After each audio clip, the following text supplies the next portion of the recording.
Tonight on America's Hope, we focus on the strong relationship between America and Israel. But is that relationship being frayed at the seams due to the pressures from the Israel-Hamas war? We'll discuss it all tonight on America's Hope, which starts now.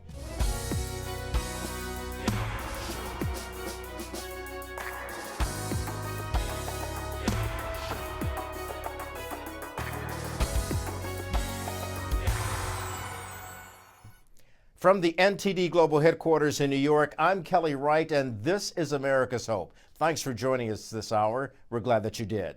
Tonight, we're going to talk about that all-important relationship that the United States shares with the people of Israel, the Jewish state, the Jewish nation. It's an important relationship that has been embroiled in American politics since Israel was declared a nation in 1948. The United States has never wavered from its commitment to stand strong with its strongest ally in the Middle East. So tonight we're going to hear from two men who have concerns about the future and the hope of America as well as Israel. And we'll begin tonight talking to Rabbi Yitzchok Adlerstein. Now, he's a senior staff member at the Simon Wiesenthal Center, a Jewish advocacy group and international NGO. He holds the Sidney M. Ermis Adjunct Chair in Jewish Law and Ethics at Loyola Law School in Los Angeles, and he's a frequent spokesperson for Torah, Judaism, in the secular media. And he writes quite a bit for a wide spectrum of Orthodox Jews and the American public. Well, he now resides in Israel. And during my recent trip there, I met with Rabbi Adlerstein at his home in Jerusalem, where we discussed the war, anti-Semitism, Torah, and faith in God. Watch this. My name is Rabbi Yitzchok Adlerstein. Formally, I'm the Director of Interfaith Affairs for the Simon Wiesenthal Center, the largest Jewish membership organization, human rights organization in North America. That's only formally. But people are complex, so I'm a lot more than that. I am an addict. I am addicted to Torah study, particularly the Talmud. I am an Orthodox rabbi, and I dabble at that too. I've written, I lecture, I write, I publish, do podcasts, all that kind of stuff.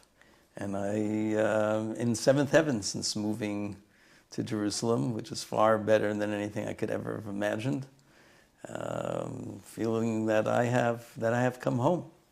Culturally, I am American and will always remain American. So we still do July 4th.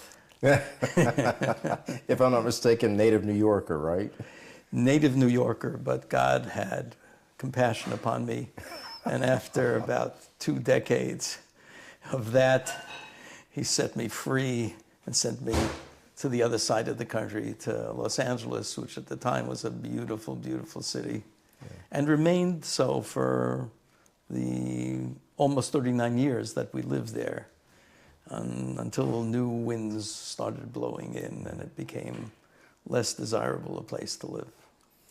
Rabbi, you've had quite a career, and it's far from over.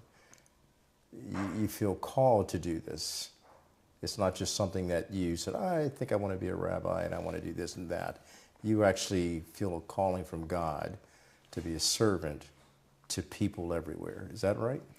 That's right, but I take that as something that just comes with the turf if you're a believer in God. I mean, how do you stand in God's presence and not ask yourself, so he's God, not man. He doesn't make any mistakes. What does he want from me? It's not random. So there besides purpose of life and all those things that we find wonderful messages within religion, but every person has to ask the question. God made an investment in me. And investors don't like you coming back at the end of the fiscal year and say, well, I didn't lose too much money this year. Hey, that's not why you made the investment. So that has nothing to do with being a rabbi. I think that every true believer in God has to see himself or herself is on a mission. The mission is sometimes hard to find, but if you pray and you're looking for it sincerely, God will direct you to where you can find the fulfillment of that mission. Doesn't mean you have to win a Nobel Prize or become president of the United States. Those are no more valuable in God's eyes than being a good parent and being a good neighbor and trying to make the world a better world. Yeah, I once heard that leadership is not about titles. It is not about position, but it's about how you utilize the influence that God has given you. How do you use your servant leadership here in Israel at a time of war with Hamas, which has made it its purpose to eradicate Jews, and let's be clear, also Christians? Hey, that's an interesting question. It starts with just trying to reconstruct your world. For many people, October 8th was much more of a surprise than October 7th. For all of its horror, the fact that on October 8th you could have marches, demonstrations around the world before there had been any kind of military move on the part of Israel that was still another couple of weeks away. But you had everybody identifying with Hamas. This is a wonderful day. The resistance is finally... And people who couldn't find Israel on the map, knew nothing about history, nothing about context, were rallying around the flag, but it was the wrong flag. So people had their worlds destroyed. I didn't. The country of Israel didn't.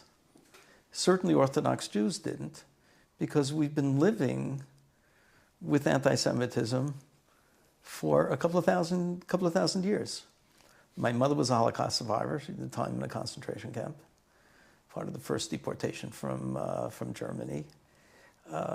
We grow up with all of the prognostications in the Bible of what happens when God decides that you don't deserve at the moment my protection.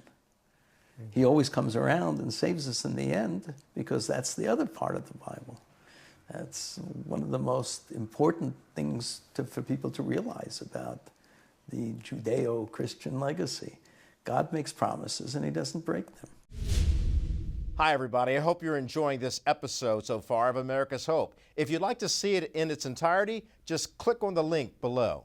Thanks for watching.